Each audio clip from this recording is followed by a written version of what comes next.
Welcome back to Recap Cut. I'm going to show you a 2018 action drama thriller movie called Red Sparrow. Warning, this contains spoilers. Be cautious and mindful. The first part of the novel alternates between the lifestyles of our two Russian protagonists. Firstly, there is the well-known ballerina Dominika Egorova, who is responsible for seeing to her ailing mother. Dominika leaves her mother with a caregiver during a doctor's appointment so that she can depart for work. She changes and does makeup in the theater before greeting her uncle Ivan Egorov, the deputy director of the Russian secret agency. He introduces her to Dmitry Ustinov, the Russian gangster, who asks her for a picture and takes the chance to touch her improperly. Moments later, the play begins, and Dominika is dancing as wonderfully as ever when suddenly his dancing partner jumps and lands on her leg, breaking it. As they cross the street, Nate gives something to the strange man going by the name of Marble before they continue as if nothing had happened. But the vehicle is still pursuing him, so Nate shoots the floor to divert attention and takes off as the car follows, giving the man a chance to escape. As he approaches the American embassy in the town, he finds himself encircled by police. He meets with his superiors inside, who inform him that although the asset is secure, Nate will still be sent to the United States due to his error. The following day, Ivan pays a visit to Colonel Zakharov, the Secret Service director. At his office, General Vladimir Korknoy is there as well. It's been 3 months. Ivan pays Dominika a visit. She is still using a cane to walk. He remarks on how the theater had been lending them the apartment and paying for her mother's medical bills, but that will soon come to an end now that she is no longer employed by them, and that a replacement for her has already been recruited. Ivan asks her to come to him when she's ready and says he wants to assist. Before he goes, he leaves her an envelope. Dominika opens the envelope and finds pictures that show her dancing partner has been romantically involved with a replacement, plus a recording of a conversation between them that implies he jumped on her on purpose so his girlfriend could take Dominika's place. She discovers her mother on the toilet floor when she gets to her apartment, and the caregiver is nowhere to be seen. Her mother explains that she hasn't come since the theater stopped paying her. Dominika visits her uncle to beg for assistance because she knows she is out of options at this point. As long as she assists him in exchange with a small case, the Secret Service is interested in learning more about Ustinov, whom Dominika had met at the theater. He agrees to help. With her attractions, Ivan wants her to come up to him, make a friend, and win his trust. At first, Dominika says no, but Ivan persuades her to change her mind by pointing out how subpar state hospitals are and offering to get her mother the best physicians available. The body is thrown on the floor, and after asking for silence with a gesture, the man throws Dominika a coat for her to cover her blood-stained body and takes her out of the room through a back door. When they make it to the parking lot, he shoots an employee before getting them on his bike and driving away to an abandoned building. Inside, the man takes off his helmet to reveal Sergei Maturin, another Secret Service agent sent by Ivan, who is in another room in the same building together with Korknoy, watching Dominika on the security cameras.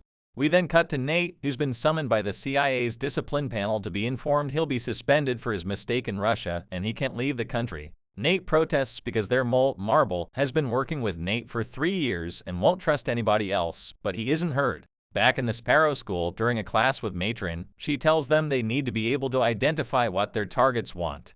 She puts some videos on TV for examples for them to work on.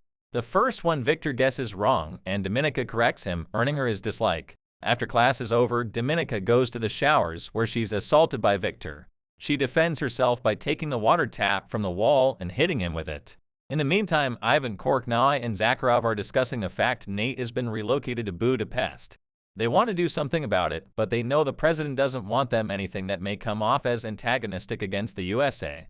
Ivan proposes they give the mission to someone else. Back in the Sparrow School, Matron and Korknoy question Dominika for her attack on Victor. Matron thinks Dominika still has potential. Korknoy asks for a moment alone with her. After everyone else leaves the room, he questions Dominika again, and she explains she owes and serves the state, not her classmate. Days later, while reuniting with her mom at their place, Dominika receives a call that tells her to meet Ivan at a restaurant.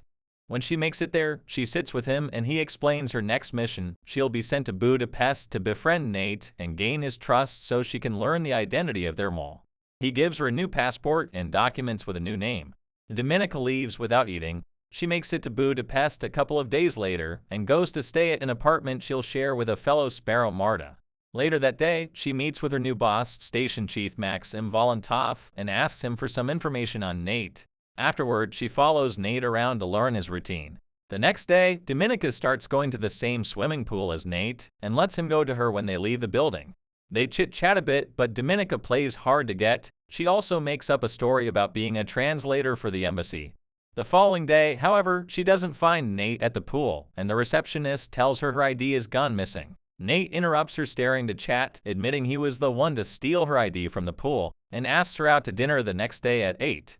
Dominika accepts before leaving. Back in her apartment, Dominika searches Marta's room and discovers she's been buying intelligence from Boucher. Marta returns home then, but doesn't catch her in the act. She gives Dominika a copy of the report Volantoff sent to Moscow. Apparently, Dominika has made an enemy. Thinking he's been stewed up, he leaves the place, but Dominika is following him closely.